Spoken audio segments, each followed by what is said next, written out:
Ouais, vas-y. Bonjour à toutes et à tous. Nous avons le plaisir aujourd'hui d'accueillir Monsieur Richard Sangaré. Avant de présenter cet intervenant et cette personne importante pour très importante pour la défense de la cybersécurité dans notre pays. Je souhaite aussi saluer Jean-Marc Ly qui est là avec nous et qui s'occupe de la captation, qui se fera, je suis certain, un plaisir de relayer toutes vos questions au cours de la conférence. Plus c'est interactif, plus ça sera intéressant. Donc n'hésitez surtout pas à nous interpeller pour pendant cette présentation. Alors moi, je suis Nicolas Brézion, je vais faire très rapide sur moi parce qu'il n'y a pas tellement d'intérêt par rapport au sujet du jour. Je suis le directeur de Ionis STM et moi j'ai plutôt une formation de biologie et je vais apprendre encore beaucoup de choses avec Monsieur Sangaré, que normalement je tutoie, mais je ne me permettrai pas devant la caméra. Voilà, qui nous fait le plaisir et l'honneur d'être présent pour cette conférence, mais qui est aussi un intervenant important dans notre école sur les thématiques qu'on va aborder, mais pas uniquement. Donc voilà, le titre, il est affiché, hein, quel processus de gestion de crise en cas de cyberattaque. Vous savez tous, les uns comme les autres, que de toute façon, ça a toujours été c'est de plus en plus un sujet important et d'actualité, mais actuellement, peut-être encore plus. Malheureusement, on ne va pas pouvoir entrer dans des détails un petit peu trop stratégiques parce que M. Sangaré est tenu par un devoir de réserve, et ça c'est tout à fait compréhensible, mais son expertise n'en reste pas moindre. Actuellement, il est effectivement le responsable de la gestion de ce type de crise et de gestion de cybersécurité au sein du ministère de la Justice. Je vous invite à écouter ses conseils, je vous invite à poser des questions, je vous invite à échanger avec nous, plus avec M. Sangaré qu'avec moi, a priori, parce que je ne suis pas du tout d'ailleurs expert dans le domaine, mais si toutefois il y a d'autres questions, je pourrais y répondre. Parfait. Merci pour l'invitation et moi je suis ravi d'être avec vous et avec vous tous et toutes à distance pour échanger sur ce volet de gestion de crise cyber. Comme Nicolas a bien expliqué tout à l'heure, on est dans un monde de plus en plus connecté, on est dans un monde de plus en plus numérique. Et bien, qui dit cybersécurité dit automatiquement cyberdéfense et également cyberattaque. Donc on va essayer de changer sur ces problématiques liées à nos organisations, nos entreprises, voire liées à la stratégie de protection de la défense nationale. Donc voilà, il y a des sujets qu'on pourra aborder concernant la protection de l'information au sens large. D'accord, je veux juste ajouter une petite chose, Richard, si tu me le permets. Excusez-moi, on se tutoie, donc je ne vais pas faire semblant. Oui. Je pense pas que le but soit de faire quelque chose de terrorifier les gens, d'inquiéter les gens, mais plutôt de leur expliquer à quel point on est préparé et on a des outils pour répondre à ce type de choses. Je sais que c'est aussi ta vision des choses, mais voilà, je voulais juste le préciser pour nos interlocuteurs, nos auditeurs. Exactement. Parfait, donc je vais dérouler les slides avec l'agenda. On va faire une petite introduction. Puis, toujours pareil, la cyber aujourd'hui, c'est quoi? Un point important, la résilience cyber. On rentre dans le vif du sujet, c'est quoi une crise cyber? Construire son organisation, une organisation de gestion de crise, parce que c'est important d'avoir une organisation entre les équipes IT, les métiers, les équipes RH, la communication. Donc, c'est des points qui sont importants à prévoir, à mettre en place. Et bien sûr, la communication, parce qu'en cas de crise cyber, généralement, nos partenaires, nos clients, donc ils ont des questions, des interrogations. Il y a des médias qui diffusent des choses sans forcément avoir les informations. Donc, il est important d'avoir une stratégie de communication interne et externe. Il y a des choses qu'on a le droit de dire en interne, collègues ou de l'entreprise à la direction. Il y a des choses qu'on a le droit également de dire en externe qu'on ne peut pas faire. Voilà. Donc, l'idée, c'est de voir comment on met en place cette stratégie de communication. Et enfin, la cellule de crise, qu'on peut décomposer les cellules de crise parce qu'il y en a plusieurs. Il y a d'un côté la partie purement opérationnelle technique. On a les techniciens, les analystes qui travaillent. Il y a également une partie décision, donc une cellule de crise de décision, de faire des choix, donc qui est plutôt au niveau du COMEX ou de la direction générale, et trouver la relation d'échange entre les différentes cellules de crise, d'un côté en termes de communication et également en termes de prise de décision. Et qui dit crise, dit faire un retour d'expérience parce qu'il y aura forcément des choses à améliorer. Donc, on va essayer de voir quels sont les axes d'amélioration qu'on peut mettre en place après une gestion de crise ou après une crise. C'est quelque chose d'important parce que voilà, il va y avoir des ratés, soit en termes de communication, soit en termes d'opérationnel du point de vue technique. Donc, l'idée, c'est de dire tout le monde autour de la table pour réfléchir, pour essayer de proposer un retour d'expérience qui va permettre d'améliorer les processus de gestion de crise. Parce que qui dit crise, donc c'est évolutif. Voilà, ce n'est pas uniquement une crise en instant T, il peut en avoir 2 semaines après, 1 mois après, 1 an après. Donc, il faut se préparer. Voilà l'agenda qu'on va aborder. Vous n'hésitez pas, si vous avez d'autres thèmes, d'autres sujets que vous souhaitez aborder, qui ne sont pas forcément dans l'agenda, vous n'hésitez pas à nous faire part. Alors, en introduction, le truc basique, comme on dit, c'est, avant de parler de gestion de crise, il faut définir d'abord ce que c'est une crise.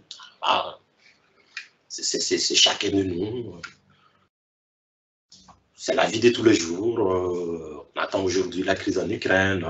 On a attendu il n'y a pas un moment la crise des Gilets jaunes. Donc, une crise, ce sont des événements, des moments dans notre vie qui nous bouleversent, dans le bon côté comme dans le mauvais côté. Ça dépend de crises d'angoisse. C'est vraiment essayer de se positionner, de comprendre l'approche de ce que c'est une crise. Et l'Agence nationale de la sécurité du système d'information dit que une crise, on ne peut pas se décider du jour au lendemain, dire ah tiens, j'ai une crise d'angoisse, j'ai la solution. Non, c'est comme la crise cyber, il y a une organisation à mettre en place, il y a des préparations, il faut avoir des outils, qui soient des outils numériques, que ce soit dans la communication, c'est des choses à prévoir. Il y a également une approche qui est très intéressante, qui est l'entraînement. On ne se décide pas du jour au lendemain, il y a une crise, il y a quelque chose qui arrive, ah tiens, il y a une fuite d'eau, il y a un tremblement de terre. Il faut une organisation, voilà, la sécurité intérieure, la police, les pompiers. Donc, voilà. Une crise, c'est une organisation, une communication entre agences, entre collègues, entre partenaires, pour s'assurer que chacun puisse faire, au moment venu de la crise, les actions nécessaires définies durant toute cette phase de préparation. Donc, ça, c'est l'introduction. Ce que je voulais dire, c'est vraiment poser la base de ce que c'est une crise avant de rentrer dans la spécificité de la partie cyber.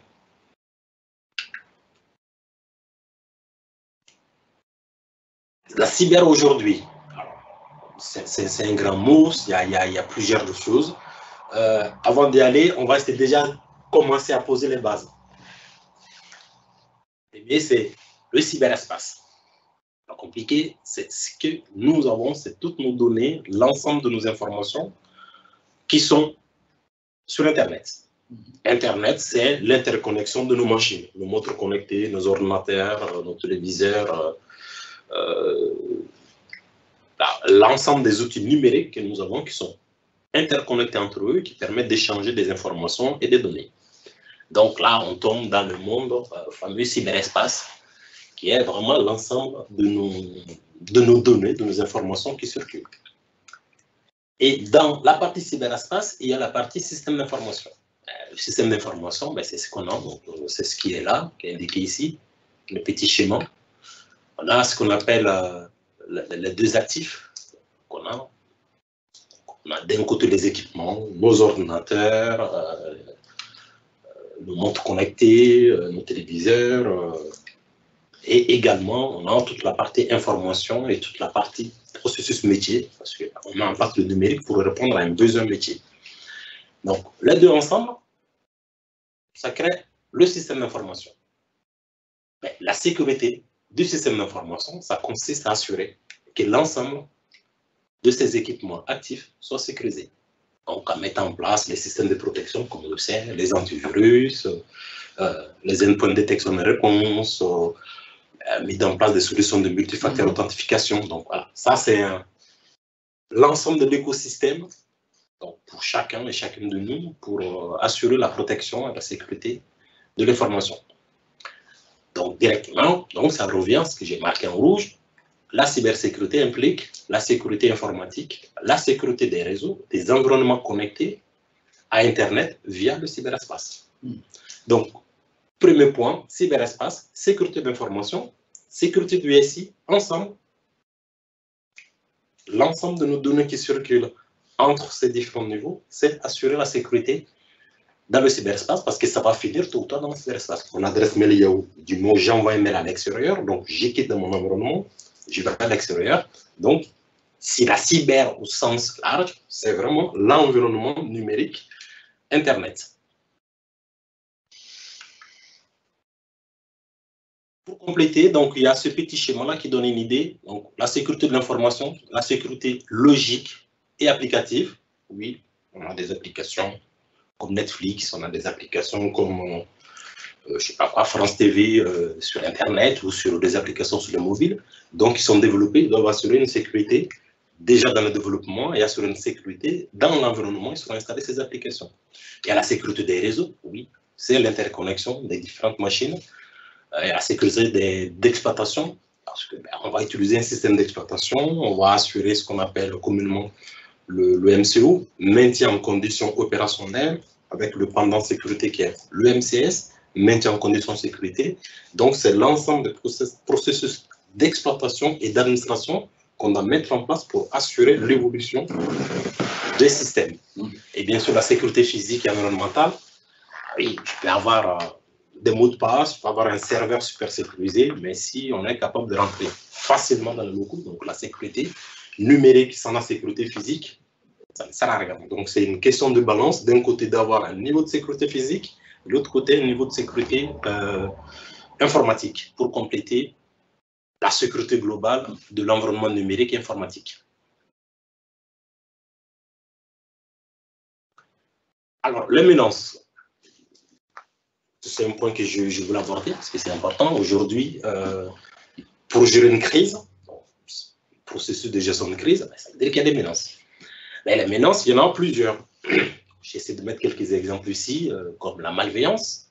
Ah, ça existe. Malveillance interne, malveillance externe. Un ancien collaborateur qui vient de quitter la société avant de partir, durant sa phase de préavis, a copié énormément de données de la société ou de l'école, donc c'est des choses qui arrivent. Mais les cyberattaques, il y a la catastrophe naturelle qu'on ne maîtrise pas. Donc, les tremblements de données, de terre, une inondation, du local technique, on peut perdre énormément de données. Ben, il y a les erreurs. Voilà. Donc, les pannes ou les accidents associés au terme l'incompétence, c'est-à-dire quelqu'un qui ne maîtrise pas le sujet, qui essaie de développer une application sans forcément maîtriser les règles de sécurité adoptées dans le développement de l'application. C'est vraiment une approche pragmatique de mettre en place les compétences, les gens sachant pour mettre en place ces solutions numériques. Richard, si je peux me permettre, les catastrophes naturelles pour le coup. Oui. En théorie, on n'est pas censé, si on a les moyens en tout cas, stocker toutes nos données au même endroit et essayer d'avoir un plan B. Exactement. C'est ce qu'on appelle la mise en YAD également des solutions pour se couvrir de ces risques qu'on appelle le plan de reprise d'activité ou le plan de continuité d'activité. D'accord. PRA, PSA. Alors, avec tout ça, souvent, il peut arriver qu'on perde des données. Il y en a eu quelques-uns qu'on a eu il n'y a pas longtemps, d'un grand groupe français qui est en charge d'héberger des données des entreprises. Le site primaire a eu un incident, le second site, il y a eu un problème, les services ne sont pas montés. Donc là, on rentre dans un cadre d'incident, donc on n'est jamais déclenche à l'abri absolu d'un désastre, d'un problème. L'erreur humaine, c'est l'erreur, comme j'ai dit souvent, c'est des choses qui sont... Bon, en tout cas, ça ne nous empêche pas de prendre les devants pour essayer quand même de diversifier un petit peu les points de stockage et de sauvegarde de nos données. Oui, alors c'est quelque chose qu'on peut faire, mais ça dépend de la taille de l'entreprise. Ouais. Pour une entreprise comme le groupe Ionis, il y a quoi? Il y a un peu plus de 10 écoles. Donc, Ionis, 26 établissements. Donc, tu imagines, avec 26 établissements, comment tu fais pour gérer la sauvegarde, le plan de l'ensemble des systèmes d'information qui composent le groupe. Ouais. Alors, bon courage pour aller discuter avec le chef pour sortir de l'argent qui va avec. Attention, parce qu'en plus, on a des filières énergie chez nous, optimisation et utilisation d'énergie. Donc forcément, pour sauvegarder les serveurs, ça coûte de l'argent. Exactement. Mais souvent, on est confronté à la réalité qui est la partie financière, la partie humaine également, parce qu'il faut avoir des compétences, des techniciens qui sont capables de travailler sur l'ensemble de la chaîne. Donc oui, on met en place une bonne solution, la fameuse accès primaire, accès secondaire, oui, donc j'ai un site A qui tombe, donc le site B remonte. Et si le site B a un problème, alors comment on fait? Donc aujourd'hui, c'est dans une autre approche de gestion de crise que je n'aborderai pas, mais qui rentre plutôt dans le cadre de la sécurité publique. Donc c'est un sujet qu'on a en réflexion également. Très bien. Alors, un point important, toujours, on sait à peu près, on a une idée de ce que c'est les menaces, donc les 3 types que j'ai donnés, mais on va parler des groupes de cybercriminels. Oui, parce que ça existe, c'est comme des entreprises. Il y a un chef qui définit une stratégie d'attaque, une stratégie de client à cibler. Et à côté, il y a un petit bonhomme, le grand patron, l'organisateur, il a son développeur qui est spécialisé dans le développement des codes malware, donc capable de créer des virus, malware, des trojans. Voilà. Il y a tout en bas comme les gestionnaires de nul. Voilà. Les gens qui sont là pour trouver des potentiels clients attaqués. Donc, du moment où c'est une entreprise qui est là pour gagner de l'argent, comme votre entreprise, votre patron, il réfléchit une stratégie pour la prospérité de votre entreprise, de son entreprise. C'est normal. Donc, les actionnaires le payent pour ça. Donc, les collaborateurs sont recrutés pour la prospérité de l'entreprise. On a un service RH pour recruter des compétences. On a un service marketing pour parler de nous, pour nous faire connaître. Les groupes cybercriminels, c'est exactement la même chose. Il n'y a pas de différence. Il y a un chef qui définit une stratégie. Cette année, je veux qu'on puisse faire 5, 10, 20, 200, 300, 1 milliard d'euros de chiffre d'affaires. Comment s'y prendre? Ah ben tiens, exemple, il faut viser les collectivités locales en France. Parce que, par rapport à nos recherches, on considère qu'ils sont moins sécurisés. Ou tiens, en France, il y a pas mal d'établissements dans le domaine de recherche, dans le domaine de l'énergie, tout ce qui touche aujourd'hui à l'écologie. Donc, on veut accéder à ces secrets parce qu'on pourra les vendre et revendre ces services après. Donc, le patron, il définit une stratégie qui fait exécuter par ses managers, qui le descend aux équipes, qui créent des virus, qui ciblent les gens sur les réseaux sociaux ou directement les failles qu'on peut trouver communément dans le cyberespace, l'Internet. Donc, ça, du moment qu'on sait que c'est des groupes ou une organisation qui est là avec une stratégie très claire pour attaquer, pour gagner de l'argent, le but c'est de gagner de l'argent. Il y a d'autres types d'organisations qui sont spécifiques, on appelle des attaques, les groupes criminels, il y a des États, c'est un peu compliqué. Mais si on reste sur 70 à 80% aujourd'hui. Cyberterroristes. Exactement, on rentre après dans d'autres domaines. Là, c'est vraiment des groupes qui sont une organisation, comme dans une entreprise, qui sont là pour cibler des clients potentiels qui sont capables de rapporter de l'argent à ces sociétés.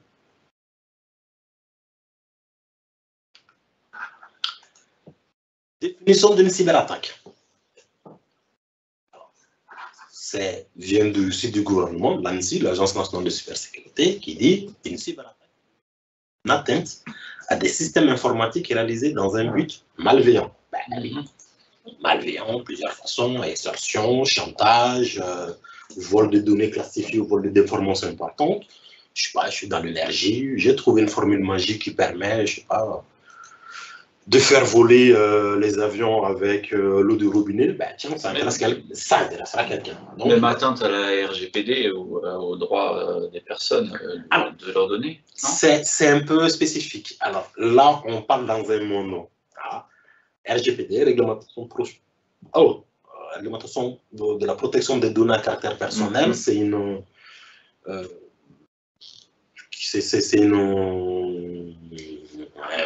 directive, une directive, une réglementation de l'Union européenne qui a pour but de protéger les données à caractère personnel. Nous, alors, en cybersécurité, souvent quand j'ai discuté avec des gens, ça les choque. Moi, j'ai dit non. RGPD, personnellement, en termes d'approche sécurité, ça n'a pas changé grand-chose. Parce que moi, mon rôle, c'est de protéger l'information, qu'elle soit personnelle ou non. RGPD donne quelque chose d'important, qui est le consentement, qui est arrêté d'envoyer des mails aux gens, mais pour un cybercriminel, RGPD ou pas, ils s'en fichent. Ça change rien, d'accord. C'est comme l'approche de la vie réelle de tous les jours. Je comprends la différence. Un voyou qui veut te cambrioler chez toi, voilà, il fait le tour, il regarde, ah ben tiens, il n'y a pas d'alarme, ah tiens, il rentre chez lui à telle heure, il sort à telle heure, ah tiens, ben, il n'y a pas de champ, ah tiens, il n'y a pas de truc, donc je peux rentrer. Voilà, il ne dit pas, ah ben non, je vais rentrer dans la vie privée de quelqu'un, dans sa maison, fouiller sa maison. Non, on fait chez moi. Il vient pour prendre la télé. Oui, c'est un niveau, on va dire, sans faire d'ordre de valeur, inférieur un petit peu. Exactement. De gestion cybersécurité. Voilà. Donc, comme on dit, elle cible différents dispositifs informatiques, donc les ordinateurs, les serveurs, et également qui sont isolés ou connectés à Internet. Ce n'est pas parce qu'on n'est pas connecté à Internet qu'on peut dire qu'il n'y a pas de risque. Même s'il y a des risques qui existent, même si on n'est pas directement connecté sur Internet, parce que ça peut être l'utilisation d'une clé USB, ça peut être un collaborateur qui branche son téléphone pour charger sur l'ordinateur. Donc, le cybercriminel passe par le téléphone personnel de la personne, de l'entreprise, même sur l'ordinateur, le réseau n'est pas connecté à Internet, il y a toujours le vecteur d'attaque. Et sur ce point, les risques, les quatre types de risques cyber, avec des conséquences diverses, avec directement ou indirectement des particuliers, les entreprises, donc, sont la cybercriminalité, l'atteinte à l'image, l'espionnage et le sabotage. Voilà, donc, cybercriminalité, on a une idée, l'atteinte à l'image, c'est toujours pareil, c'est de faire mal à l'image de quelqu'un, c'est des attaques liées à des concurrents. Généralement, j'ai un concurrent qui veut juste un peu nuire à mon image parce qu'on est sur le même segment de marché.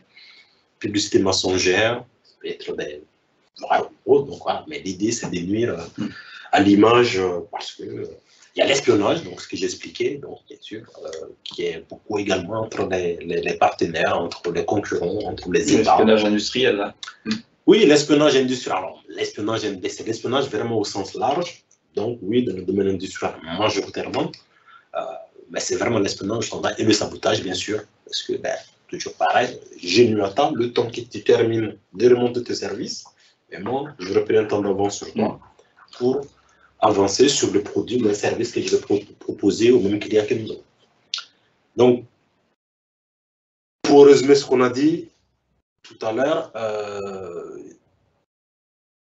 on a parlé de cyberespace, on a parlé de menaces, on a parlé de l'organisation des groupes de cybercriminels, de la définition d'une cyberattaque.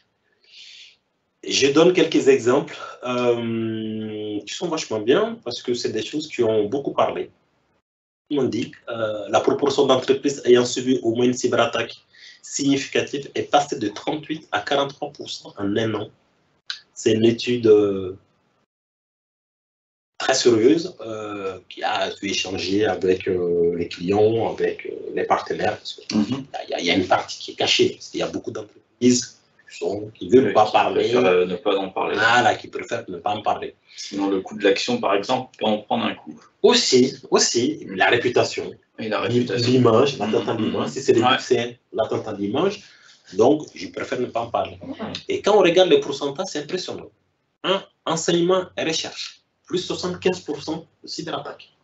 C'est impressionnant. Tout à fait. Pourquoi on s'intéresse à ça? L'espionnage. Oui, là, c'est clairement la recherche Voilà. d'informations. Exactement. Gouvernement militaire, il y a de l'espionnage, il y a beaucoup de choses. Les secteurs de la communication, les opérateurs et le domaine de la santé, oui, par rapport à la crise du Covid qu'on vit actuellement. La santé, enseignement, recherche, je pense que c'est un petit peu lié quand même. Voilà. Oui, alors c'est lié au sens, mais quand ils disent enseignement et recherche, c'est santé, c'est vraiment cibler les domaines, les pharmacies, les spécialistes qui fabriquent des produits, qui créent des produits. Et dans la partie enseignement et recherche, donc c'est des étudiants, donc comme CEA, par exemple, au CEA, donc, qui est un grand centre de recherche à la France, des structures comme ça. Pour le coup, dans l'énergie nucléaire, donc c'est assez sensible, effectivement. Exactement. Ouais, c'est assez anxiogène quand même. Il va falloir que tu nous rassures un petit peu sur la suite, Richard. Non, c'est pas anxiogène. C'est un petit peu anxiogène. Mais non, c'est normal parce qu'il faut poser les bases pour savoir. D'accord. Si on ne sait pas où est-ce qu'on est, c'est quoi notre niveau, tu es incapable de mettre en place. Okay. Si je dis tout va bien, il n'y a pas de problème, non. Il y a des choses qui ne vont pas, il y a des cyberattaques qui continuent, il y en aura toujours. Mais l'idée, c'est d'expliquer. Et ça, c'est un point important. Et surtout, je vais appuyer sur cette partie. C'est des chiffres, des études du groupe Delta. Donc, c'est 90% de toutes les brèches de cybersécurité sont causées par une erreur humaine. Pour résumer, 90% des failles exploitables par des groupes de cybercriminels, c'est entre l'ordinateur et la chaise, donc l'être humain. Parce que... Oui, on ouvre le mauvais lien. Oui, pas forcément. On mélange le numérique, monde numérique, vie personnelle, vie privée. On ne fait pas attention au lien sur lequel on clique. Bref, il y a beaucoup d'événements qui sont liés à ça. Ça passe par la sensibilisation. Même si pour la sensibilisation, je mets une petite toile parce que j'en discutais tout à l'heure, mais c'est quelque chose qui est important à signaler. Oui. J'ai une question. Oui. Est-ce que l'introduction du dossier médical partagé augmente le risque de cyberattaque contre les données de la santé? Et qui peut être intéressé par ce type de données? Alors, du moment où on parle de données, d'informations sur les gens, comme j'ai expliqué tout à l'heure, ça peut intéresser les voyous. Les données médicales, alors, ça dépend. Quelqu'un qui fait des recherches sur une maladie, peut-être il va essayer d'avoir l'ensemble des données des Français qui ont fait des analyses sur telle ou telle chose, pour faire ces statistiques. Alors, souvent, il y a un point important en cybercriminalité qu'il faut savoir, c'est que ce n'est pas forcément moi, Richard, ou toi, Nicolas, que je vise. Mais Nicolas ou Richard, tu es un chemin pour arriver à nous. Un cybercriminel, le plus important, c'est le coût de l'attaque versus le gain. Ils vont en retenir. Si je dois attaquer quelqu'un dans ton entourage et que je sais qu'en utilisant, en ayant accès à tes données personnelles, surtout des données de santé, de faciliter pour moi d'arriver à l'autre bout, c'est une stratégie comme une stratégie pour un groupe cybercriminel. Alors, pour répondre à la question précisément, du moment qu'on héberge des données de santé ou pas, avec le niveau de sécurité, c'est des choses qui sont liées à l'État, au ministère de la Santé, donc il y a l'Agence nationale de la sécurité, l'ANSSI qui va accompagner à la sécurisation. Mais si on reste toujours sur les 90% des brèches, erreurs humaines, si les gens ne font pas attention, on a beau sécuriser l'environnement numérique, mais vous, toi, moi, on reste toujours la personne qui accède, donc nos mots de passe, nos accès, notre ordinateur qu'on utilise chez nous tous les jours pour accéder à ces données. Si cet environnement n'est pas sécurisé, oui, il y a un risque de piratage et de fuite de données. Oui, alors, moi, si je peux juste me permettre de rajouter une chose, effectivement, il y aura toujours un risque de toute façon, mais c'est aussi pour ça, à mon humble avis, que on met autant de temps à numériser l'ensemble de nos données médicales. Parce que ça devrait, enfin, selon moi, hein, ça fait au moins 10 ans qu'on devrait l'avoir fait. Donc c'est pas le cas, c'est en, voilà, c'est vraiment en cours. Oui. Mais donc effectivement, donc il faut aussi expliquer qu'on fait en sorte de mieux sécuriser l'environnement. Voilà, de sécuriser au maximum avant de se lancer. Mais bon. Oui, mais comme je dis, le point restera toujours l'utilisateur. Moi, j'ai mes données, j'ai mes accès, c'est sur mon ordinateur à moi. Même si le gouvernement fait le nécessaire sur le serveur, si moi, mon ordinateur que j'ai chez moi et que je ne mets pas de mot de passe, ou je mets mot de passe 1, 2, 3, 4, ou je mets mot de passe Toto ou Tata, et qu'un pirate arrive à accéder à ça, ce n'est pas la faute du gouvernement. Je peux sécuriser tout, mais dis-moi, la clé de la maison, je donne ça à un voyou. Les mots de passe, excuse-moi de te couper, les mots de passe, tu avais transféré un message sur LinkedIn il n'y a pas très longtemps, je crois. Oui. C'est assez impressionnant le fait que, en fonction de la complexité du mot de passe, ça peut prendre moins d'une seconde jusqu'à plusieurs heures, voire des années pour des gros moteurs de recherche. Mais ça, je pense que les gens doivent y être vraiment très sensibles. Effectivement, Toto, Tata ou la date de naissance, ça prend 3 secondes, même pas une seconde. Même pas. Donc, il faut vraiment que vous soyez conscient de ça, je pense, hein, des mots de passe qui sont sensibles à la casse et qui intègrent des caractères spéciaux, etc. Il y a un exemple que je donne, c'est une communication que la gendarmerie, il n'y a pas longtemps, c'était en février pour Saint-Valentin, ils ont utilisé, c'était quoi le terme comme mot de passe? Vraiment classique, un mot qu'on utilise, c'était quoi? Je t'aime avec J majuscule, le E commercial, le T et le A arrobase, le I devient 1. Donc, avec des phrases simples, on est capable de faire des mots de passe complexes. Ah oui, là, c'est vrai. Voilà. Donc, c'est juste que ça va. Souvent, comme des mots de passe minimum 12 caractères. Oui, pourquoi? Parce qu'on considère qu'aujourd'hui, avec les technologies que nous avons, ça prend à 12 caractères. Bien sûr, la longueur, mais avec lettres, minuscules, majuscules, caractères spéciaux. Donc, si on intègre ça dans les 12 caractères, on considère que oui, on est assez protégé pour arriver par les systèmes utilisés par les pirates pour accéder à notre mot de passe. Mais il y a des gens, par rapport à la facilité ou parce qu'ils ne connaissent pas aussi. Alors, c'est important parce qu'ils ne sont pas sensibilisés. C'est le grand mot de notre pays, c'est la sensibilisation numérique. C'est qu'on a dit tout le monde numérique, allez, à la disposition de tout le monde. Mais c'est comme si on disait à chacun, allez, la voiture, tu la prends, tu conduis. Non, tu ne la prends pas la voiture avant de passer par un autre corps. Il faut sensibiliser les gens, expliquer les risques. Parce qu'aujourd'hui, on dit, c'est le numérique, c'est virtuel. Non, c'est exactement comme notre vie. Ce que je ne fais pas dans ma vie de tous les jours, je ne dois pas le faire dans le monde numérique.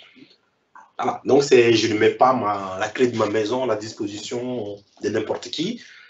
Donc, mon mot de passe, le code de sa carte bancaire, c'est pareil. Hein? Donc, c'est des choses à savoir. Donc, les données de santé, oui, ça peut intéresser les pirates, comme n'importe quelle donnée, du moment où c'est à but de malveillance, l'espionnage, le sabotage, ou pour le chantage, pour gagner de l'argent. Donc, voilà. C'est quelque chose qui peut arriver. Mais comme j'expliquais, l'État fait le nécessaire pour protéger ces données. Après, il y a une partie utilisateur, c'est vous, vos accès. Donc, assurer d'avoir une sécurité de votre côté également. Et on a aussi un commentaire en plus, c'est notamment le phishing et l'utilisation de messagerie professionnelle à des fins privées. Oui, c'est pour ça que j'ai expliqué tout à l'heure, j'ai dit le mélange de la vie privée avec... L'entreprise investit énormément, les organisations, l'État, les entreprises, ils investissent énormément dans la sécurité. Mais si les gens ne font pas la séparation du monde numérique de l'entreprise, pour la vie personnelle, son ordinateur avec forcément un antivirus ou pas, et si antivirus, généralement c'est gratuit, et dans le numérique, il y a quelque chose qui est sûr, quand c'est gratuit, c'est toi le produit. Parce que je suis désolé, il y a des gens qui travaillent sur ces systèmes, il faut les payer, donc ça ne tombe pas du ciel. Dans le numérique, quand c'est gratuit, c'est toi le produit. Donc à partir de là, Voilà, commence à dire, oui, j'ai un antivirus, mais c'est gratuit, ok. C'est vrai que ça protège à un niveau, mais pas assez. Mais on mélange notre vie personnelle avec les investissements de l'entreprise pour sécuriser, donc automatiquement, on devient une brèche. Et pour ça, c'est important ce point. 90% des brèches cybersécurité sont causées par une erreur humaine. 90%. On réduit ça de moitié, on règle beaucoup de choses. Donc, ce n'est pas à la liste que je t'explique. C'est vraiment que les gens puissent prendre conscience qu'ils sont responsables également de la cybersécurité. Par son mot de passe, par faire attention sur ce qu'on diffuse sur les réseaux sociaux, parce qu'il y a des choses qui sont utilisées dans le cas des cyberattaques qu'on appelle social engineering, donc c'est-à-dire faire de renseignements sur les gens, avoir beaucoup d'informations, et ça passe par quoi? Ça passe par nos publications, les traces qu'on laisse sur le numérique, parce qu'on peut les utiliser. Alors, Richard, pour être très clair avec tous nos auditeurs, on n'a pas préparé cette intervention, donc j'espère ne pas te mettre en difficulté, mais je me doute que non, sachant ton intelligence. Par rapport au fait qu'il y ait de plus en plus de télétravail finalement, donc les gens partent assez souvent avec leur ordinateur. Oui. Donc finalement, cet écueil de mélanger un petit peu le personnel avec le professionnel, il ne fait qu'augmenter en ce moment, oui. Non? Oui, c'est pour ça qu'on a changé d'approche sécurité. Alors, ça, je vais ouvrir une autre parenthèse, mais rapidement. On est passé, il y a quelques années, d'un modèle, ce qu'on appelle la sécurité périmétrique. L'entreprise protégeait ce qu'on appelle son périmètre. Là où on mettait les données les plus sensibles, les plus importantes. Mais aujourd'hui, on a plusieurs possibilités. Il y a des entreprises, j'arrive, je suis recruté, on me donne l'argent pour aller acheter mon ordinateur. C'est moi qui achète mon ordinateur, là où je veux. Il y a des entreprises, c'est l'ordinateur qu'on fournit. Souvent, c'est le téléphone, bref. Donc, du moment où il y a une ouverture par rapport aux besoins des usagers, donc de nous tous, les besoins de la mobilité, donc automatiquement, ça mène des nouvelles menaces. Donc, on adapte la sécurité. Donc, c'est pour ça aujourd'hui, il y a des termes philosophiques, entre guillemets, de sécurité, qu'on appelle Zero Trust. Il y a différentes choses qu'on met en place aujourd'hui pour assurer la sécurité qui est basée sur l'identité. Donc, la première des choses, c'est de savoir, c'est Nicolas. Nicolas, dans le cadre de sa fonction, de son travail, ne doit accéder qu'à ça. D'accord. Donc, alors, donc, nous, dans notre approche, alors ça donne beaucoup plus de boulot à mes amis, mes collègues qui sont plutôt dans l'informatique pure, mais nous également dans la sécurité, oui, ça nous donne beaucoup de boulot parce qu'on change complètement de vision sécuritaire pour adapter, pour répondre à ces besoins, qui est le télétravail, qui est l'utilisation des téléphones personnels dans le cadre avec une SIM entreprise. Bref, donc, le mélange de ce genre, oui. Mais quand j'ai dit mélange vie privée perso, je donne un exemple. C'est utiliser son adresse perso pour transférer des mails sur son adresse pro. Ou utiliser des mails, sa messagerie professionnelle pour transférer des mails et des documents sur l'adresse mail personnelle. Ça, c'est des choses à éviter, c'est des points importants. Ou utiliser l'ordinateur du travail, même si on l'a acheté dans le cadre, mais avec nos outils, mettre des clés USB qu'on ramasse dans la rue, ou brancher son téléphone qui n'a pas de protection, c'est faire attention à ces gestes. On peut avoir un ordinateur personnel dédié à l'environnement de travail, uniquement, mais également avoir un ordinateur dédié à l'environnement personnel qu'on peut laisser à son fils, à sa fille, à ses cousins projets. Voilà. Ça, c'est vraiment le conseil principal. Il faut essayer d'éviter au maximum. Exactement. Après, j'ai deux questions sur le mot de passe. Donc, si le mot de passe est assez complexe, est-il suffisant de l'utiliser pour toutes les connexions ou faut-il la changer tout le temps? Et du coup, la question qui va avec, y a-t-il un outil qui permet de tester la force de ces mots de passe? Alors, chaque fois qu'il y a un outil numérique qui te demande ou qui vous demande de tester un mot de passe, à éviter. Alors, pour le changement de mot de passe, alors c'est un grand débat pareil philosophique aujourd'hui. On a alors la cybersécurité. J'aime bien ce domaine parce que c'est un domaine très normé. On a des standards et des normes qui définissent ce qu'on a le droit de faire, comment, quoi. C'est des choses qui ont été inventées, créées par des gens beaucoup plus intelligents que moi. Donc, je ne vais pas permettre de remettre en cause ces gens. Mais aujourd'hui, il y a un débat également philosophique sur les mots de passe. Il y en a d'autres qui disent, on a à côté des gens qui disent, ah, il est préférable de changer les mots de passe une fois par an, tous les 3 mois, bref. Il y a d'autres qui disent, non, ça ne sert à rien de changer les mots de passe parce qu'on vit à une époque où on n'a pas forcément besoin de mot de passe, on a d'autres outils comme biométrie qui permettent d'accéder à nos environnements. On prend nos téléphones, ben, c'est l'empreinte digitale ou c'est le visage. Donc, finalement, le mot de passe à place. Est-ce qu'il faut modifier souvent ou pas? Donc, c'est un débat philosophique. Aujourd'hui, le conseil que je donne, avoir un mot de passe par accès.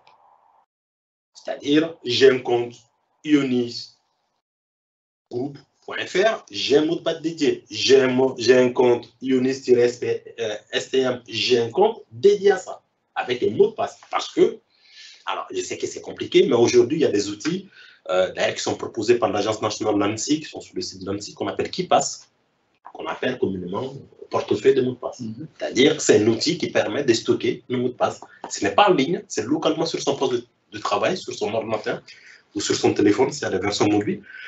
Par contre, avec un mot de passe unique qui doit être compliqué, c'est le seul mot de passe qu'on doit garder, qu'on doit changer tous les 3 mois ou une fois par an ou 2 fois par an, bref, en fonction de chacun, de sa vie, en fonction des données qu'on y met.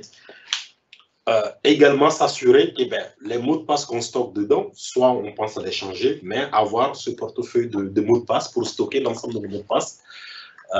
C'est quelque chose qui est conseillé, mais il faut toujours éviter, parce que souvent on le voit, il y a des sites qui disent « Ah oui, il y a une fuite de données sur ton compte de messagerie, est-ce que tu peux venir taper ton mot de passe ou ton adresse mail pour s'assurer que tu ne fais pas partie ?» Non. Parce que il y a des gens qui utilisent ces systèmes après, qui sont piratés pour avoir ces accès. Donc, si on dit que ton mot de passe a été volé ou compromis, il n'y a pas de risque. On le vérifie nulle part, on vient sur ces équipements, on change ses mots de passe. Idéalement, moi personnellement, de mon niveau, alors peut-être c'est un peu personnellement, moi je change de mot de passe tous les mois. Voilà, ça c'est une approche personnelle. D'un mot de passe ou de tous les mots de passe? Mais je change tous mes mots de passe tous les mois. Voilà. Alors moi, personnellement, j'ai au moins 50 mots de passe, mais je ne les change pas tous les mois. Oui, mais pour chaque site, j'en ai un différent, effectivement. Tu peux faire un tous les 3 mois ou au moins une fois par an. Ouais. Voilà. Au moins une fois par an. D'accord. Il y a un moniteur qui rajoute l'authentification multifacteur. Oui, exactement. Alors même avec un mot de passe modifié, oui, l'authentification multifacteur. Pourquoi? Parce qu'aujourd'hui, on considère... Alors, l'authentification multifacteur, alors, pareil, c'est...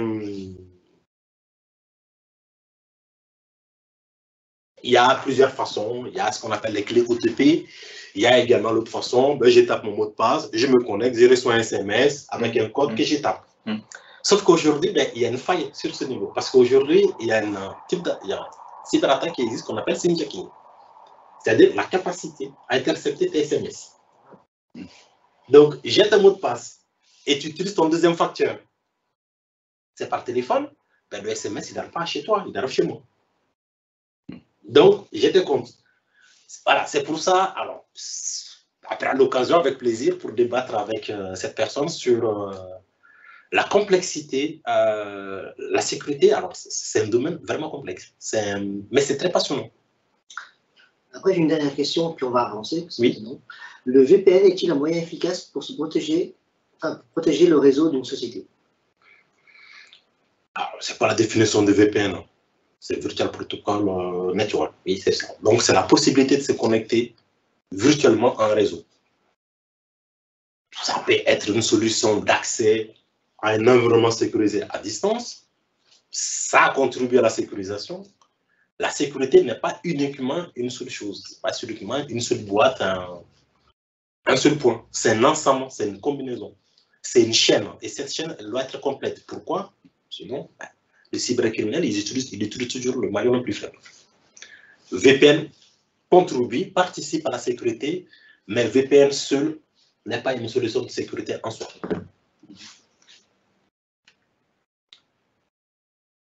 Alors, après tous ces sujets-là, donc on va essayer d'aborder la cyber-résilience. Donc, voilà.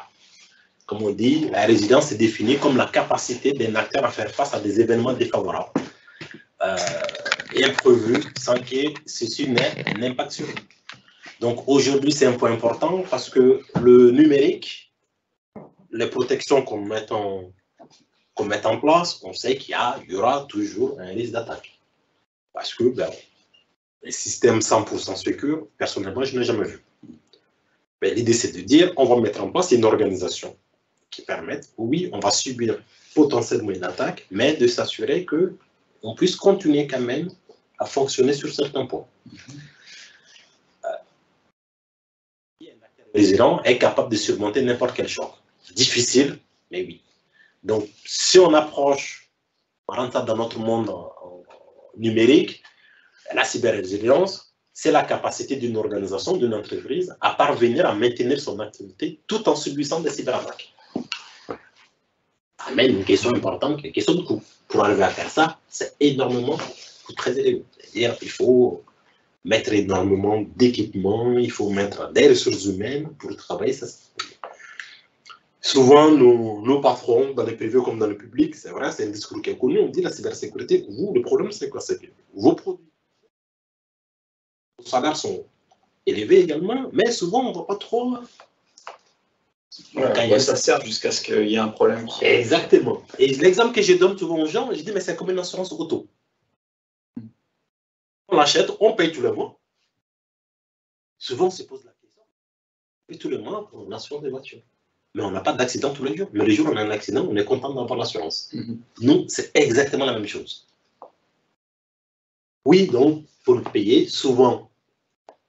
Mais le jour où ça arrive, tu es content d'avoir quelqu'un qui a une connaissance parfaite du système d'information, de ce qu'on appelle les systèmes d'information critiques, des applications critiques, qui a fait une cartographie de l'ensemble des systèmes d'information et qui est capable de dire, tiens, par rapport à ta attaque, voilà comment on va procéder pour assurer. Tout ça fait partie de ce qu'on appelle la gestion de crise. C'est ce qu'on arrive. Finalement, c'est quoi une crise cyber? La crise, comme j'ai expliqué au début, c'est un phénomène qui s'est traduit au niveau de l'OPM, donc elle nécessite une gestion particulière, et en particulier nous, chez nous, dans le monde numérique. La crise, comme on a expliqué à l'introduction, c'est ce que j'ai expliqué, c'est une rupture brutale de la normalité, donc pouvant entraîner des impacts très significatifs et potentiellement incontrôlables sur un plan humain ou matériel. J'ai expliqué à l'introduction, j'ai une crise d'angoisse. Oui, humainement, ça nous arrive. Donc, c'est quelque chose qui est brutal ou maîtrisé. L'impact sur nous. Souvent, crise des nerfs, souvent, crise du carburant, crise des gilets jaunes, crise humanitaire. Bref, ça, c'est le terme qu'on entend souvent, mais ça existe également chez moi dans le monde numérique. Mais sauf que la gestion de la crise numérique s'appuie sur le même déroulé d'une crise normale. Alors, il y a un travail monétaire, il y a une crise, il y a des populations à sauver, il y a des gens à le chercher, à soigner, il y a des gens à déménager. C'est des process qui sont déjà définis, qui marchent. Donc, nous, on l'adapte uniquement dans notre monde numérique. On a un environnement numérique qui subit une cyberattaque en fonction de l'échec qu'on définit, parce que c'est une crise, et à partir de là, ben, on met en place les processus pour répondre à cette crise. Ça, c'est finalement c'est de la gestion de projet, ce qu'on alors aussi dans cette école, c'est-à-dire définir un point de départ et puis mettre en place tous les outils pour arriver à la résolution ou à l'achèvement d'une action. Oui, on peut dire comme ça. Mais si on prend la gestion de projet au sens Prince2 ou PNP, numérique, oui, c'est de dire, on fait un cadrage, on planifie, on coordonne, on définit le cadre, on définit les risques, on gère le budget, puis on suit les déroulés. Dans la gestion de crise, c'est exactement ça. Tout est une gestion de projet. Il y a important la coordination, il y a la planification, il y a le cadrage, donc définir son cadre de crise, oui. Donc, on est là, il y a un tremblement de terre, il y a un trou ici dans l'ensemble. Je ne sais pas comment ça faire. Chercher le trou là-bas, non. Le trou il est là. Donc, le cadre est important. Donc, tu as tout à fait raison. Et une crise cyber consiste à une attaque du système d'information capable de déstabiliser gravement l'organisation. Ça, le but, c'est ça. Soit on coupe complètement le système d'information, on n'a plus accès à rien. J'ai une très bonne amie qui est l'exemple sur cette partie, c'est qu'elle travaille dans une entreprise dans le domaine RH, pas du tout dans le domaine numérique. La société a subi une cyberattaque. Le 19 ou le 20, c'est le moment où on donne l'ordre de virement des salaires des collaborateurs. Elle a fait un livre sur ce sujet, c'est vraiment passionnant. Comme moi, en tant que technicien expert, technicien cyber, quand j'ai lu ce bouquin, ça m'a donné notre vision. C'est-à-dire, ah tiens, Richard, toi, techniquement, il y a une cybercrise, il y a une cyberattaque, voilà comment tu réfléchis, tu penses, tu te... En fait, c'est important, les autres métiers, en fait. Parce qu'ils ont une vision, sans comprendre la partie technique, ils sont dans l'angoisse, parce qu'ils ne connaissent pas ce qui se passe. Ah, d'un coup, il n'y a plus d'ordinateur, tout est bloqué, on ne peut plus envoyer de mails, on ne peut plus rien faire. On dit à chacun, comme dans les mairies, vous prenez du papier, vous commencez à travailler sur du papier. Donc, c'est pour ça que c'est important, c'est déstabiliser vraiment gravement l'organisation, l'entreprise, suite à une cyberattaque. Donc, la crise cyber, oui, a une spécificité qu'il faut gérer par rapport à ce contexte numérique. Et c'est ce que j'ai dit ici, les spécificités de la crise. Donc, il y a une double temporalité. Oui, bien sûr, ça c'est la partie compliquée avec des impacts immédiats et une remédiation longue. Souvent, on commence un incident. Généralement, les médias, si c'est public, les médias sont au courant. Ça parle partout, chacun se prononce. Mais sauf qu'après, il y a les équipes techniques qui peuvent travailler sur la remédiation sur 6 mois, 1 an, 2 ans. Dans ma vie passée, dans d'autres entreprises, pas forcément en France, à l'étranger, on a eu des incidents cyber qui ont fait du bruit. Mais la remédiation nous a pris littéralement un peu plus d'1 an. Donc, ça, c'est un point qu'on ne maîtrise pas forcément. Il y a également une absence d'unicité de lieu de réalisation. C'est compliqué. Les grands groupes, généralement, même pas forcément les grands groupes, du moment où on a des partenaires, qu'on a des interconnexions avec d'autres, c'est dit, ah tiens, ça part d'où? Est-ce que ça part de mon site qui est basé à Hong Kong? Est-ce que ça part de mon site qui est basé à Marseille? Est-ce que ça part... Ça, avec l'interconnexion, c'est quelque chose qui est compliqué. Et enfin, le dernier point, une complexité pour comprendre les objectifs de l'attaquant et attribuer l'origine de l'attaque. Ça, c'est un des défauts que nous avons aujourd'hui dans le monde numérique, dans le monde en cybersécurité. C'est quoi l'objectif? Pourquoi il vient? Depuis quand il est là? Et comment il est rentré? Et pourquoi? Ça, c'est compliqué. Mais c'est intéressant de répondre, de prendre en compte parce que ça aide à la remédiation, ça nous aide à mettre en place une sécurisation de nos systèmes d'information. Si on décline ces scénarios de crise, généralement, ça nous aide vraiment à avoir une vision sur la protection de notre organisation. Ça, c'est un exemple public que je me suis permis de citer. Comme dit, Bouygues Construction a subi une cyberattaque il y a quelques années, ça fait beaucoup de bruit. Et le rétexte, donc ils ont expliqué, les premières alertes ont été remontées par les pays étrangers très tôt le matin. Lorsque nous avons perdu la supervision centrale, nous avons décidé de couper les SI à l'échelle mondiale. Une cellule de crise ad hoc a été mobilisée et plusieurs centaines de personnes étaient impliquées directement dans la résolution de l'incident. Voilà. Alerte à l'étranger qui, pareil, décide de couper les SI. Le périmètre, ça peut venir là où 1000, 5000, 3000, 8000 km de chez nous. Et l'hôpital, le cas de l'hôpital est intéressant. L'alerte a été rapidement donnée par l'astreinte informatique et nous a permis de nous rendre au data center pour couper les SI et stopper la propagation de l'attaque. Par la suite, les médecins ont dû reprendre un mode de gestion totalement papier pour assurer le suivi.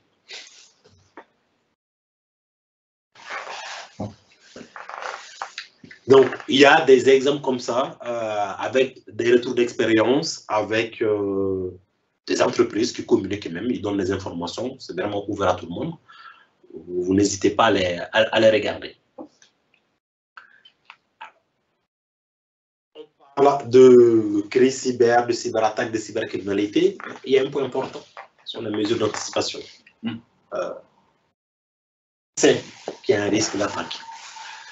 Il faut avoir une organisation, il faut avoir des processus en place pour aider à sécuriser le projet, le numérique, les systèmes d'information. Déjà, l'équipe réponse à incident. Donc, c'est l'équipe qui est chargée d'alerter et de réagir aux attaques cyber. Donc, c'est des ressources humaines qu'il faut recruter, donc il coûte cher. Chaque projet ou programme numérique doit intégrer une démarche de l'intégration de la sécurité dès la phase de conception. Souvent, on oublie les projets, on commence à faire « Ah tiens, on a oublié, il y avait la sécurité qu'on n'a pas pris en compte. » Le projet arrive, maintenant on va voir l'équipe sécurité, mais maintenant il faut commencer à sécuriser. Donc on regarde, ah non mais on ne peut pas aller comme ça, ce projet ce n'est même pas la peine, en termes de sécurité on ne peut pas y aller comme ça. Ah non, c'est trop tard, on ne peut pas revenir en arrière. Mais si on initie dès la phase d'initialisation des projets, on dit c'est quoi les besoins en sécurité de ces projets. Donc dès la conception, on sécurise. Et puis il y a les risques.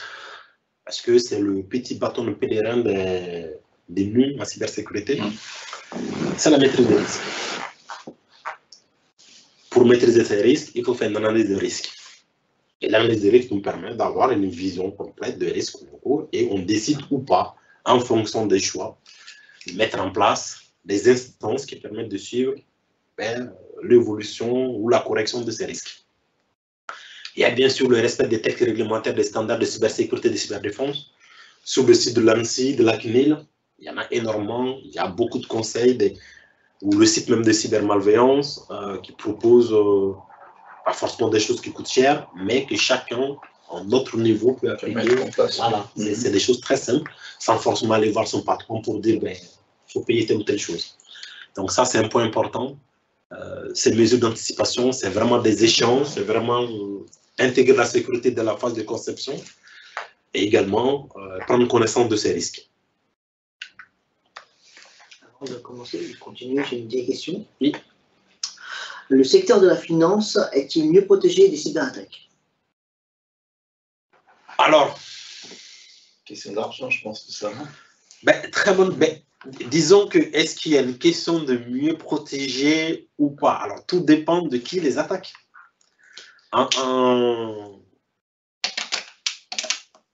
Si les entreprises dans le domaine de la finance sont ciblées par des attaques dites étatiques, il y en a qui vont arriver à s'en sortir, mais il y a la moitié qui vont s'écraser. C'est toujours pareil. C'est qui l'attaquant? Est-ce que c'est le petit cybercriminel, le criminel qui est chez lui dans son salon, qui dit tiens, je me balade sur Internet et je vais trouver une faille? Non, c'est compliqué. Des banques, des organisations, déjà ils ont des normes très spécifiques en termes de sécurité. Il ne faut pas oublier également qu'il y a la LPM en France, la loi de programmation militaire, qui impose une sécurité à ce qu'on appelle OIV, opérateur d'importance vitale. Il y a une partie des systèmes d'information des banques qui en font partie, donc c'est des règles de sécurité très élevées. Aujourd'hui, ce n'est pas une réponse oui et en même temps non. Ça dépend de plusieurs, plusieurs événements. Ça peut être lié si c'est une banque qui est plutôt dans le domaine du trading, peut-être peut subir des attaques venant d'étrangers, des groupes de cybercriminels ou des attaques étatiques. C'est une question intéressante dont la réponse n'est pas si simple parce qu'il y a le contexte qu'il faut prendre en compte. Et la cybersécurité, la cyberdéfense, c'est majoritairement une question de contexte. De qui me vise moi? Qu'est-ce que j'ai chez moi qui intéresse quelqu'un qui veut venir chercher? C'est ce que j'allais dire. En fait, là, il y a quand même beaucoup plus de potentiel pour les cyberattaquants. Oui. Donc forcément, il y a une défense qui, même si je ne sais pas, hein, mais selon moi, doit être beaucoup plus développée. Ah oui, mais les banques, ils ont beaucoup investi. Honnêtement, les banques, ils ont beaucoup investi, pas uniquement dans le sens de la cybersécurité, c'est ce que j'ai expliqué. Parce que les banques, ils sont dans un domaine de régulation, ils sont obligés d'avoir une approche. Donc déjà, les textes réglementaires du domaine les obligent déjà à avoir des normes supérieures. Exactement. Mais en plus de ça, il y a, si on prend le franco-français, comme j'ai dit, je parlais des OV, opérateurs d'importance vitale. On peut parler de la directive NIS, Network Information de Sécurité de l'Union européenne, qui impose des règles de sécurité à ce qu'on appelle OSE, opérateur service essentiel. Donc, il y a beaucoup de normes et réglementations qui imposent. Donc, en plus de ça, les banques, c'est vrai qu'ils ont beaucoup investi les dernières années dans la cybersécurité. Donc, et on revient à ce que je disais dès le départ. Il y a d'un côté le socle que la banque ou n'importe quelle entreprise met en place, mais il y a nous, utilisateurs. On représente 90% des failles. Donc, à partir de là, j'ai beau mettre l'ensemble des normes, des réglementations, les techniques, les outils. Si moi, je n'ai pas une bonne hygiène informatique, il ne faut pas donner d'ordinateur personnel à un banquier. Je ne dirais pas ça, mais je vais continuer à dire. Voilà. Donc ça, c'est pour ça. Après, j'ai encore deux questions sur le MFA, donc l'authentification multifacteur. Donc, la première question, je souhaite savoir quelles solutions de sécurité devrait-on mettre en place pour pallier à la faille de sécurité sur le MFA. Et un autre à préciser, MFA en utilisant One Login Protect applicatif.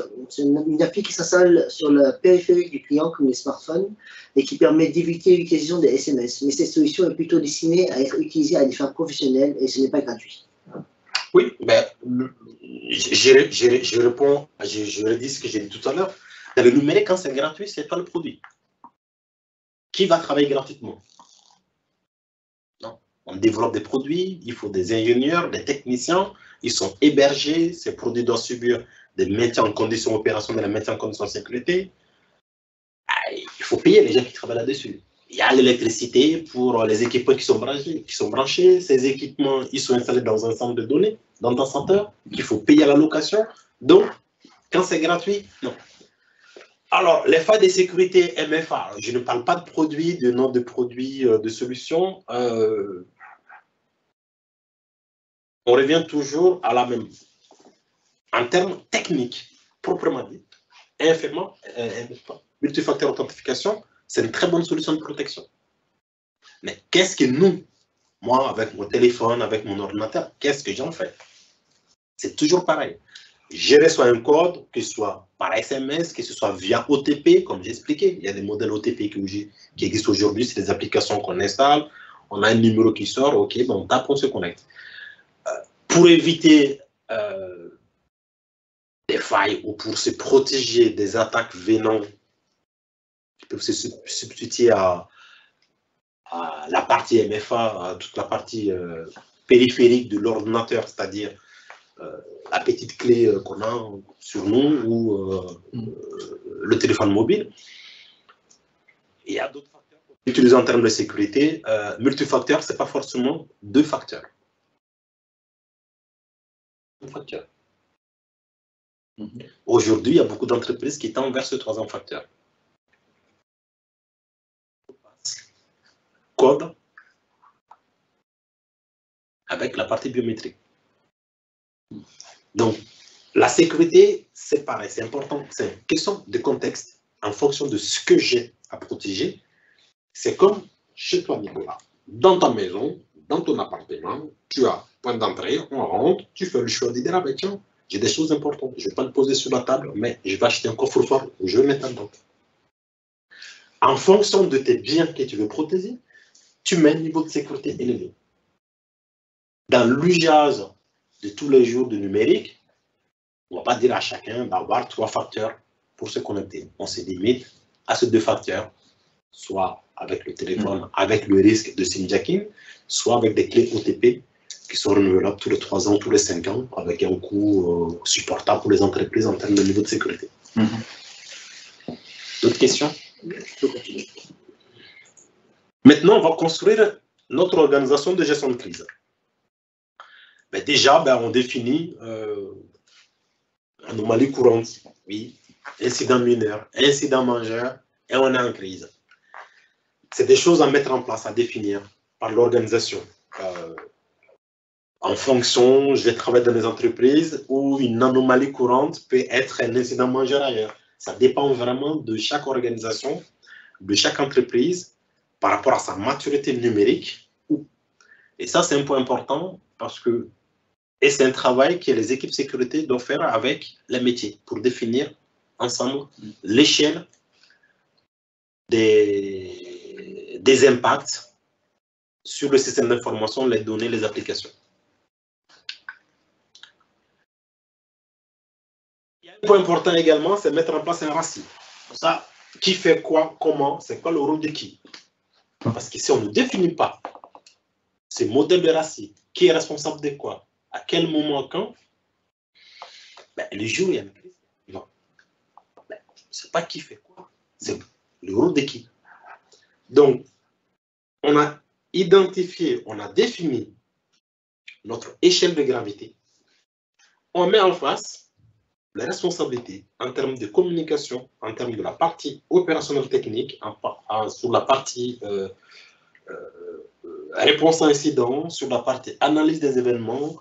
Donc, c'est vraiment construire le modèle de RACI qui permet de répondre le jour J.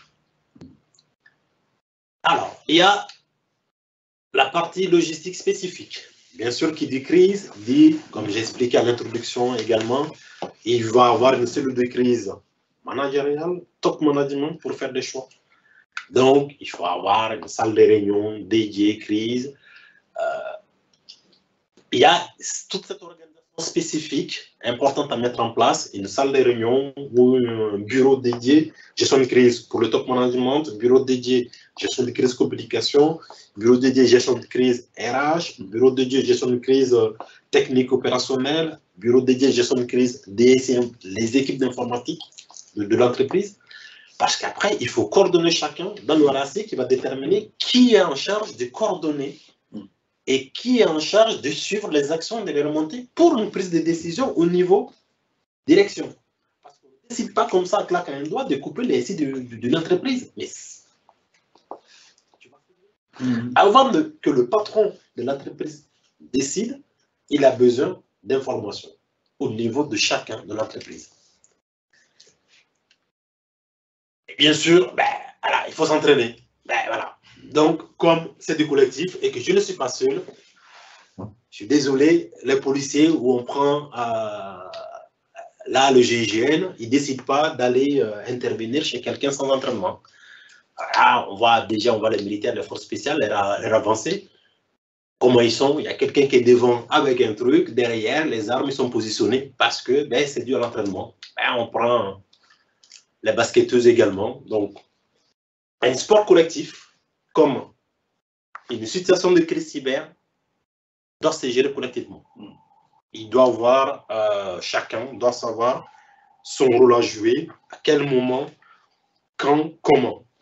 Si on ne définit pas ça, on va droit dans le mur. Disons que dans la crise, on va avoir une autre crise. Et comme je dis aujourd'hui, dans le monde réel, dans la vraie vie, c'est quelque chose où on a beaucoup de mal à gérer aujourd'hui. C'est-à-dire, j'ai un point crise, et dans la crise, j'ai une nouvelle crise. Ouais, ce que je voudrais ajouter, c'est qu'effectivement, on a beaucoup de normes en tant que société à mettre en place, hein, que ce soit les Calliope, les ANCP, etc., quand on parle d'une école comme la nôtre. Mais c'est vrai qu'on n'est pas tellement challengé sur notre façon de réagir potentiellement à une cyberattaque. Normalement, oui. On a un référent handicap, par exemple. On a un référent... Il n'y a pas un RSSI. Il n'y a pas un RSSI, un responsable sécurité de cette information du groupe. Ça, c'est au niveau du groupe. Voilà, son rôle, c'est ça. Son rôle, c'est de définir la politique du groupe qui est appliquée à l'ensemble des écoles du groupe. Et son rôle, avec ses équipes, je ne connais pas cette organisation au niveau de la DSI, avec son équipe, son rôle, c'est de venir de temps en temps auditer les systèmes d'information. Soit en interne, avec ses ressources, soit via des prestations externes. Après, comme je dis, il y a peut-être, vous êtes potentiellement dans un domaine spécifiques de l'État, comme étant l'environnement de recherche et développement, donc régie des exigences de sécurité à mettre en place. Donc, lui, il a ses connaissances, donc c'est des choses qu'il peut mettre en place. Mais en sécurité, alors, aujourd'hui, c'est vrai que ce que je entendais par là, c'est que nous, effectivement, c'est organisé comme ça au niveau du groupe, oui. Mais que contrairement, je reprends l'exemple du référent, par exemple, handicap, on n'a pas de référent interne dans notre structure pour le cas de crise cybersécu. Donc, c'est peut-être quelque chose que, justement, suite à cette présentation très intéressante, on va réfléchir aussi avec l'aide de la DSI de notre groupe. Oui, c'est important. Parce que, ça, comme on dit, c'est un groupe. L'attaque peut venir, l'incident peut venir d'ici, de notre école, mais vous êtes tous interconnectés. Vous avez cela ici pour le groupe. Donc, à partir de là, pour éviter des impacts, il faut avoir cette organisation et l'entraînement.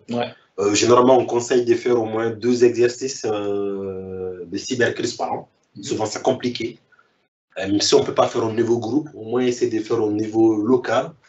Ce sont des recommandations, parce que c'est quelque chose qui est intéressant de s'entraîner et le jour J, on est prêt à répondre. La gestion de crise nécessite une bonne préparation, donc comme on a expliqué tout à l'heure. Après la partie entraînement, ben, il y a la partie gestion, gérer. Donc c'est tout ce qui est incertitude, le stress, toute la partie prise de décision, qui fait quoi, quand, quel moment. C'est des choses vraiment, et l'impact à avoir, la coupure du système d'information, c'est vraiment important d'avoir une gestion centralisée et une gestion locale. Parce que une réalité locale n'est pas forcément une réalité au niveau central auprès du COMEX pour prendre une décision. Il y a souvent des cas concrets sur des systèmes d'information qui doivent livrer des choses très importantes, comme par exemple la paye. On a un incident le 20, on va dire, mec, hein, on coupe tout. On en a pour 1 mois, 2 mois, ou 2 semaines, 3 semaines pour remonter. Donc, durant ce temps, on ne va pas payer les collaborateurs. Les gens, comme les banques qui sont programmées pour prélever le 5, le 10, le 15 du mois, donc les gens ne sont pas payés. Donc, ça, voilà. Donc, avant de prendre cette décision, il y a cette gestion globale à prendre en compte. Donc, ça permet, ce que je dis, l'objectif, c'est vraiment de gagner en fluidité et d'adopter des automatismes qui permettent de réagir efficacement sur le temps long et de redonner confiance aux équipes et à l'écosystème concerné.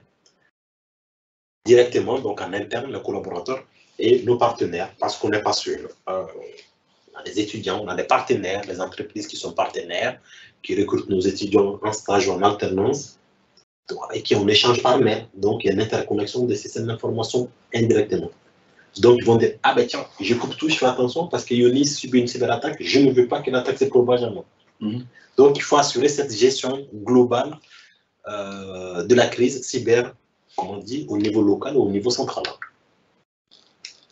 La communication, oui, doit être intégrée. La communication, c'est souvent c'est de notre faute, nous. Quand je dis nous, je parle vraiment nous, techniciens cyber, parce qu'on considère que c'est que du technique et qu'on est là pour analyser et répondre, bloquer l'attaquant, faire en sorte que l'attaquant s'en va. Oui, c'est important.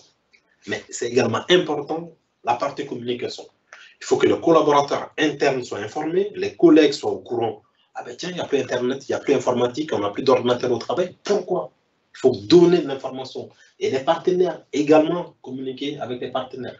Comme je dis, il va y avoir énormément de fausses ou des vraies peut-être, mais mal tournées. Donc avec un service de communication à disposition qui ont le langage, qui savent les mots à sortir, nous, on explique avec notre mot technique et ils vont dire, tiens, on ne peut pas dire ça, c'est pas bon pour notre image, on ne peut pas faire comme ça. Il faut plutôt transformer, interpréter, sortir la phrase et expliquer comme ça. Et ça, c'est un point important également à prendre en compte. Il y a beaucoup d'entreprises, alors ça, c'est pareil dans une autre vie où j'ai audité beaucoup d'entreprises par rapport à cette partie. Et j'ai remarqué que dans l'organisation de la gestion de crise, on oubliait très souvent les équipes de communication. Parce que on ne pense pas forcément que c'est déjà intégré ou c'est le bureau ou le service intégré. Avant de continuer, donc j'ai 2 questions, plutôt commentaires, oui. qu'est-ce que cela signifie quand on dit maîtriser ses risques? C'est maîtriser son système d'information? Alors, maîtriser ses risques, c'est maîtriser, pas maîtriser en fonction de la taille de l'entreprise, il est très compliqué de maîtriser 100%. Mais en gestion de crise, on dit de maîtriser ces SI critiques, ces applications les plus critiques. Si on va dans le sens de l'organisation des OIV, de la loi de programmation militaire en France, les entreprises, les banques, les industriels, dans le domaine de la pharmacie, chimie, qui sont potentiellement opérateurs d'importance vitale, on dit les systèmes les plus critiques doivent être connus. Aujourd'hui, il y a un incident cyber, on doit savoir est-ce que c'est un système d'information critique d'entreprise, critique au sens réglementaire. Donc, après, si on a une petite structure, qu'on a la capacité d'avoir un magnifique inventaire avec des schémas d'architecture, avec des schémas de flux détaillés très clairs, c'est encore mieux.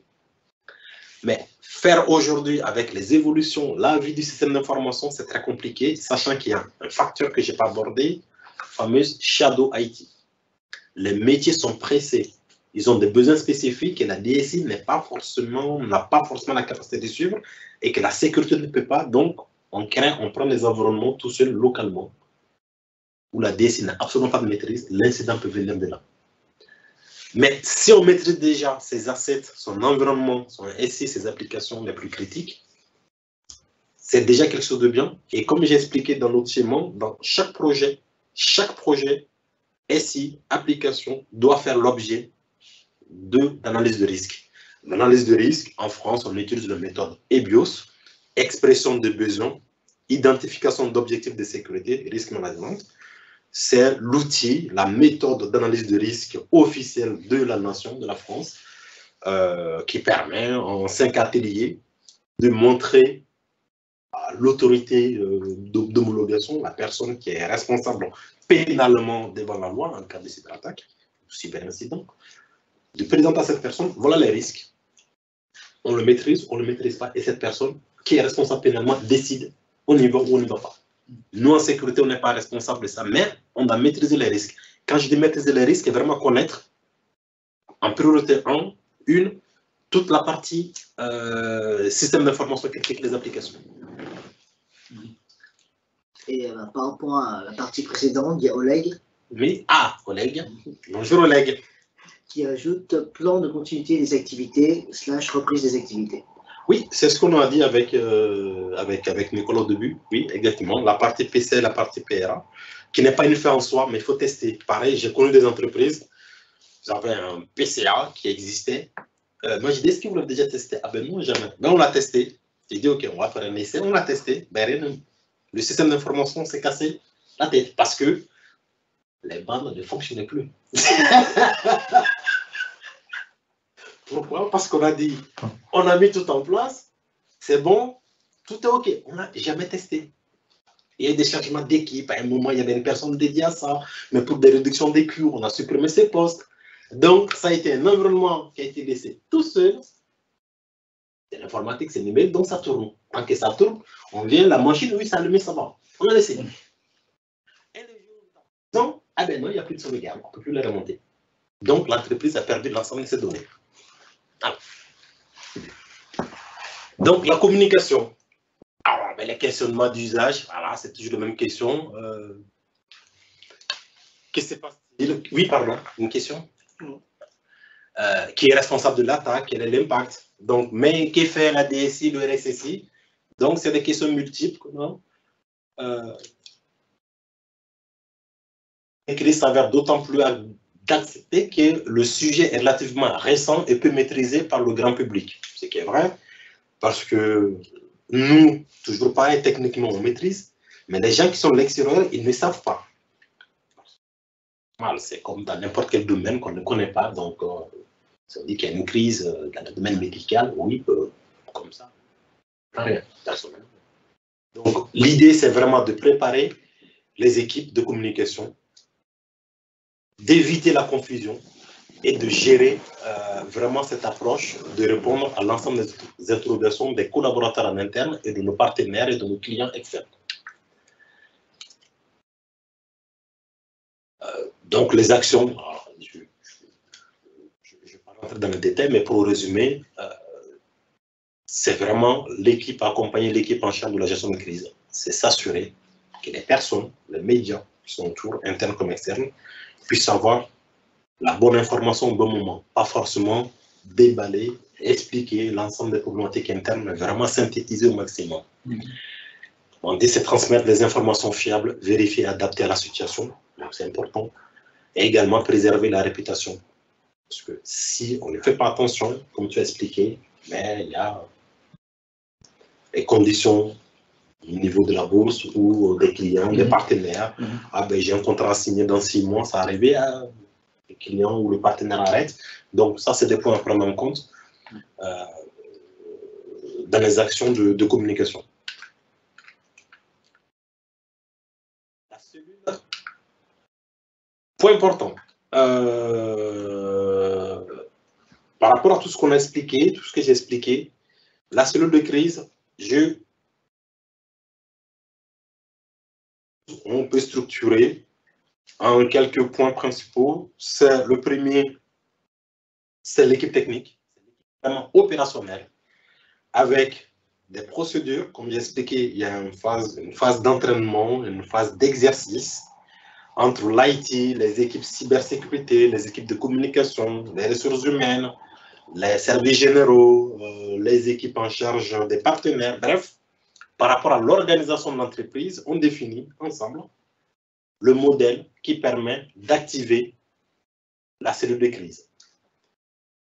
Le support informatique de la DSI reçoit un mail quelconque. Ah ben tiens, c'est un collègue qui est basé à l'autre bout qui a envoyé un mail pour dire j'ai un petit problème, mon ordinateur fait souvent des bips, après il s'arrête. Ok, ben l'IT prend, ben laisse-moi, je me connecte à distance, support informatique, on se connecte. Ah ben non, c'est pas un problème, c'est juste un problème de production. Et ça, c'est un point important, la qualification. Parce que dans beaucoup de DSI, le support informatique, il n'y a pas de ressources RSSI, il n'y a pas de ressources cyber. L'informaticien ne sait pas qualifier un incident cyber. Il sait qualifier un incident de production. Là, il y a sûrement des gens qui sont très compétents, qui sont très, très bons en informatique, qui sont capables de dire que c'est un incident cyber. Et des organisations aujourd'hui, dans les entreprises, c'est un des points importants parce qu'on n'est pas en capacité, par rapport à tout ce qu'on met en œuvre, de dire ah tiens, c'est un incident cyber ou c'est un incident de production. Parce que ça, c'est important, ce délai. Le temps chez la cellule de crise détermine énormément de choses. Soit le virus, ou au sens large, le malware ou l'attaquant s'est propagé énormément, soit c'est uniquement dans un endroit isolé, spécifique du système d'information d'entreprise qu'on peut isoler, couper, avant que ça se propage sur l'ensemble. Cette phase de déclenchement ou d'activation de la cellule de crise est très importante et ça doit être pris en compte dès la phase d'initialisation des exercices et de l'organisation de la gestion de crise, de la cellule de crise de l'entreprise. Bien sûr, organiser ces cellules de crise cyber.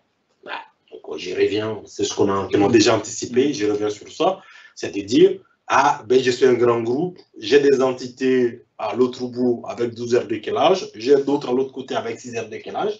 Si un incident arrive, chez nous, R non ouvrés chez eux, et que chez nous, c'est R ouvré, comme on fait, c'est toute cette phase d'organisation, de gestion, avec qui est responsable de quelle zone et comment. C'est vraiment la phase d'entraînement, la phase organisation, la phase RACI, qui permet de déterminer et de définir ensemble, parce que ça se fait collectivement, quelle organisation, qui fait quoi, comment, sur quelle zone géographique, en cas d'activation de la cellule de crise. Et ça, c'est un plan d'action qui a été proposé par l'Agence nationale de la sécurité du système d'information, l'ANSSI, qui est assez... c'est notre autorité nationale en charge de la cybersécurité. Ils sont là pour nous accompagner, pour nous conseiller, pour nous proposer. Et comme on le voit, il y a le volet stratégie. Donc ça, c'est le de crise stratégique et décisionnelle. Ils sont là pour prendre les décisions. Et il y a la cellule de crise opérationnelle, cyber et IT,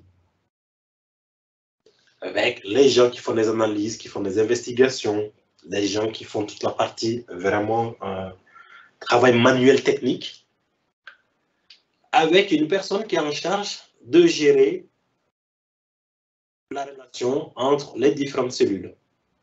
Donc, on a l'équipe opérationnelle, volet cellule opérationnelle, donc c'est vraiment les techniciens, les gens communément qui mettent la main dans la cambouille. On a les chefs en haut qui attendent des décisions. Où est-ce que vous en êtes? Souvent, c'est compliqué parce que le temps technique n'est pas forcément le temps stratégique. Souvent, on nous dit, vous savez qu'est-ce qui se passe? Vous savez, non.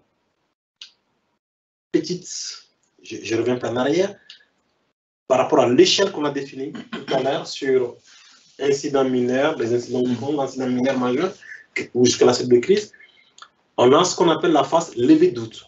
C'est quelque chose qu'on utilise beaucoup dans nos termes. Avant une crise, ou avant un incident cyber, ou avant un incident technique, j'ai fait une levée de doute. Et cette phase levée de doute, souvent c'est compliqué, parce qu'on me dit, est-ce que c'est un incident vraiment majeur, critique? Est-ce que c'est un incident cyber? On dit non. On est encore là, on attend les traces techniques, on attend de les analyser, il faut nous laisser du temps. Donc souvent, il y a forcément un petit décalage entre le volet stratégique, les grands patrons, et nous, techniquement, la main dans la cambouille, parce que aujourd'hui, ça va beaucoup mieux. Parce qu'au niveau de la cellule stratégique, il y a des gens comme moi, en fonction de l'organisation des entreprises, comme on est en charge de l'équipe opérationnelle, qui est mon cas, je gère l'équipe opérationnelle, et également, je suis positionné au niveau de la cellule stratégique. Donc, qui permet comprendre voilà.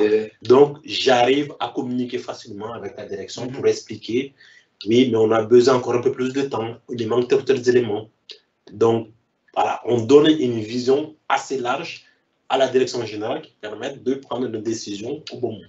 Souvent, ce n'est pas le cas dans toute l'entreprise. Souvent, c'est le directeur ou la directrice du système d'information qui est au niveau cellule stratégique.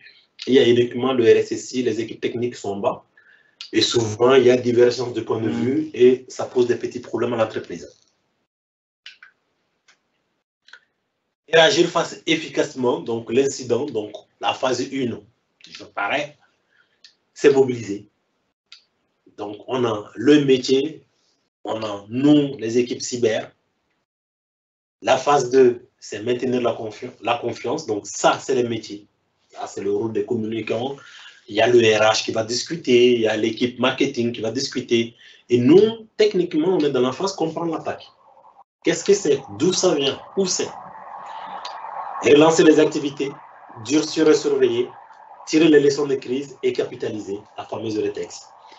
Ça, c'est le circuit pour identifier, définir une approche d'incident. En sortir et se prémunir de exactement notre attaque. Tirer les leçons et capitaliser. Tout à fait. Et l'après-crise. L'après-crise, rétex, retour d'expérience. Et dans le retour d'expérience, on fait le point sur la gouvernance et le processus de gestion de crise. Ce qu'on a mis en place.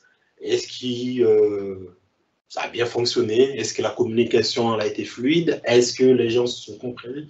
Avec les décalages horaires, est-ce qu'on a prévu dans la salle de crise 22h, minuit, 1h, 2h du matin en France, mais notre site, notre agence à l'autre bout, c'était 9h, 10h, 11h en journée?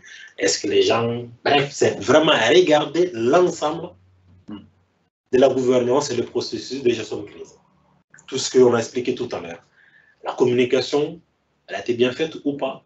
Est-ce que nos partenaires ont été rassurés? Nos clients, est-ce qu'on a bien échangé, donné la bonne information au bon moment à eux? Et les interactions entre les équipes mobilisées dans la crise et les interactions avec les parties prenantes extérieures. Parce qu'on n'est jamais sûr. L'entreprise, on a des partenaires, on a des sous-traitants qui viennent pour, je sais pas quoi, par exemple la cantine, la nourriture. On a des partenaires qui gèrent la maintenance électrique. On a des partenaires qui travaillent sur notre système d'information. Donc, est-ce qu'on a bien discuté avec eux pour vraiment partager l'information qu'on avait à communiquer à nos partenaires pour leur assurer? Et on évite toujours de faire un rétex gestion de crise cyber 1 semaine ou 2 semaines. Généralement, il faut attendre 3-4 mois. Il y en a qui attendent 2 mois. Ça permet de... Ça dépend de la durée de la crise. On attend un bon mois après une crise pour que tout le monde s'impose. Parce que souvent, il y a des mots qui sont dits qui dépassent forcément la pensée. Jamais connu, jamais vu. Oui, parce que c'est compliqué. C'est vraiment ce côté à chaud, voilà. L'analyse est parfois exactement. Donc, si on analyse le vrai texte à chaud, généralement, on se rate. Donc, l'idée, c'est de se poser et de faire vraiment une décision stratégique, un rétexte à la fin, dès que tout est calme. Okay. Et sur la gestion des crises, donc il y a bien côté le volet stratégique et le volet cyber IT, donc ça c'est le retour. Voilà, donc ça résume, si je reviens en arrière, ça résume tout ce que j'ai expliqué ici. C'est pour ça que je me permets de passer sur ça et on arrive à la fin. S'il y a des questions, des remarques, vous n'hésitez pas.